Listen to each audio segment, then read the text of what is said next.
4 dead and 14 hurt after gunmen opened fire on crowd outside a Chicago club in mass shooting. Suspects remain free. At least 4 people have been killed, and another 14 were injured after suspects opened fire on a crowd as they were leaving a rapper's album release party at a Chicago nightclub, authorities say. Victims were exiting Artist Restaurant and Lounge nightclub in Chicago's River North neighborhood around 11 p.m. Wednesday, where a party was being held for Chicago rapper Mellow Bucks, when someone fired into the crowd from a car in the street. "I heard a lot of gunfire, and then the next thing you know, there was a whole bunch of police officers driving by fast, and ambulances, fire and rescue," a witness named Deshawn told WGN News. "Traumatizing, I'm just shook," another female witness added. 2 men, ages 24 and 25, and 2 women were pronounced dead, police said. The identities of the women were not immediately shared by police, but the family of one of the female victims identified her as 26-year-old Taylor Walker. According to police, at least 16 of the 18 victims were between the ages of 21 and 32. 5 men and 13 women were shot. Among those shot, 3 were listed in critical condition. 9 were in good condition, 1 was listed in fair condition, and 1 was listed as stable.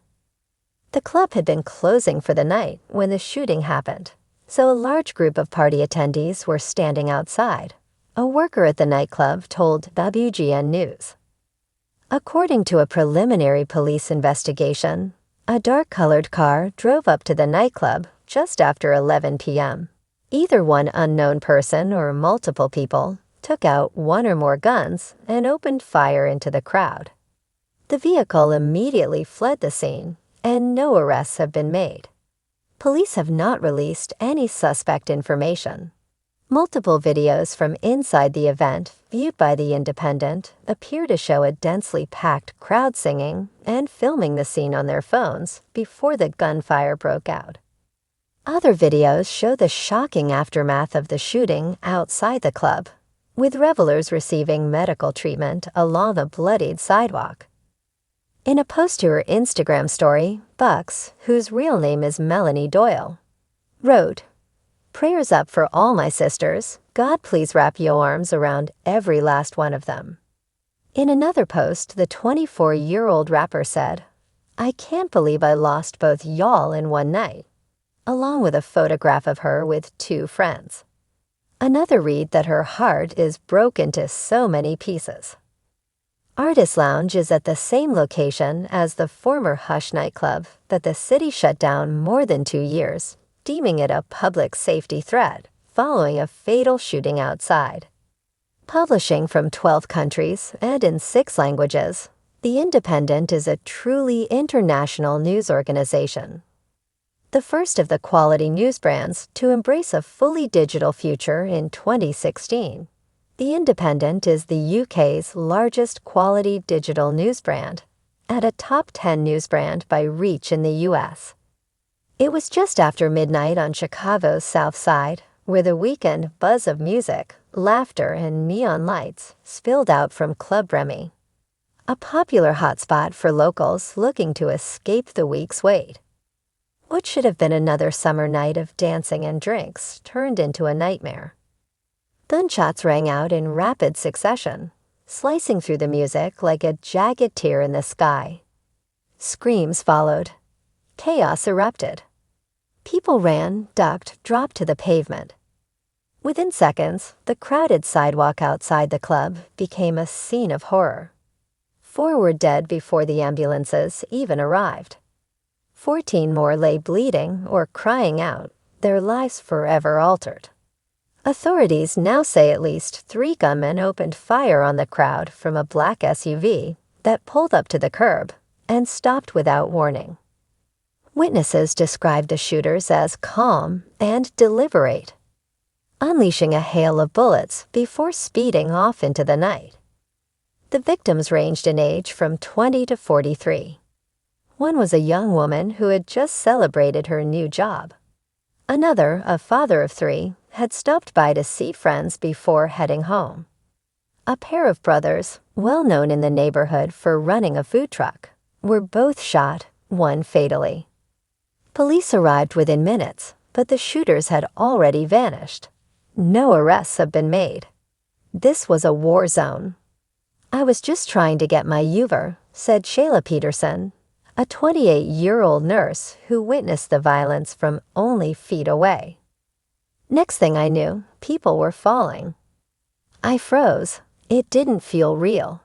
It felt like a war zone." Peterson's friend was among those injured. Shot in the leg, he is expected to survive, but the psychological wounds run deeper. "It was supposed to be a fun night," she whispered. "Instead, eyewatch shows people scattering in all directions, ducking behind cars, shielding loved ones. A few brave souls ran back to help the wounded, using belts and shirts to stem bleeding. A bartender from the club, who asked not to be named, helped drag 2 people into the safety of the kitchen. "There was blood everywhere," he said, shaking. "I kept thinking, what if they come back?" A city on edge.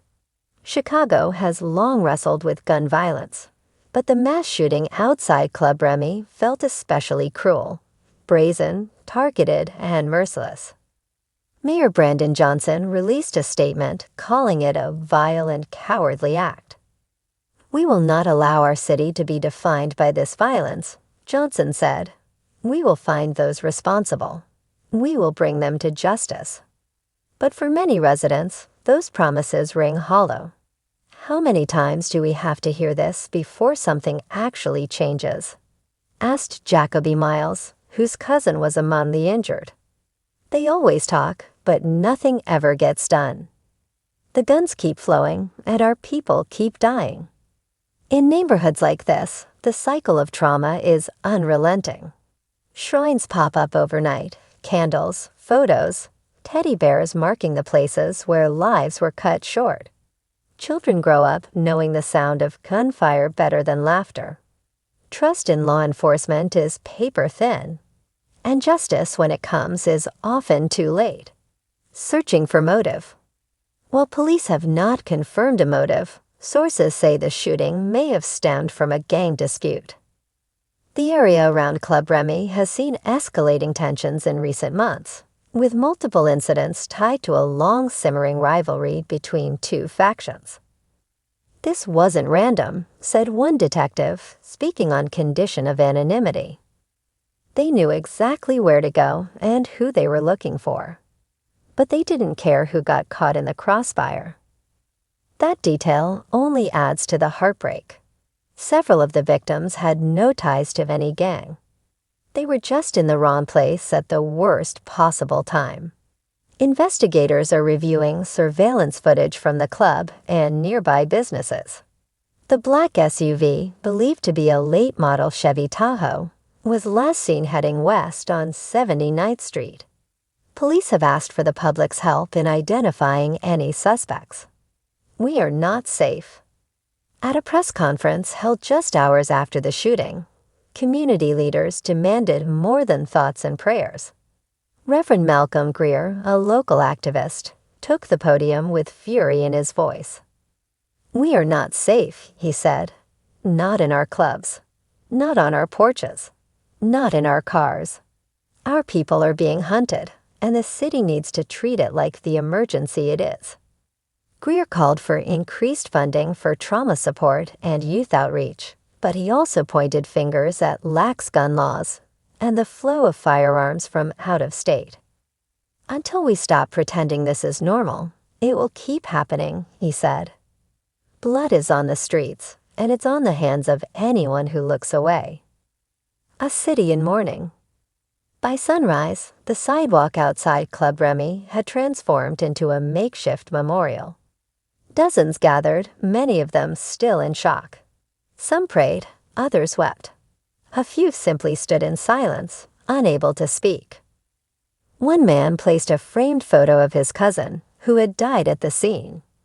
"She was full of life," he said. "Now she's just gone. For what?" By noon, the mayor had visited the site. So had the police superintendent and multiple aldermen. But many neighbors stood at a distance, arms crossed, faces grim. Trust, once broken, does not mend easily. City workers scrubbed blood from the pavement. Yellow tape flapped in the wind. Reporters filed their stories, and all the while a question hung in the humid summer air. When will it stop? They deserved better. At Chicago Memorial Hospital, where many of the injured were taken, nurses and doctors worked through the night. One nurse, who asked not to be named, said she'd seen more gunshot victims this summer than during any previous year. They just keep coming, she said. Young people. Every weekend. Every day. And it never gets easier. In a city that's no stranger to tragedy, each new act of violence still cuts deep. The lives lost outside Club Remy weren't just numbers. They were mothers, brothers, best friends, dreamers. And they deserved better. Until justice is found, and until prevention becomes more than a campaign promise, Chicago will keep mourning.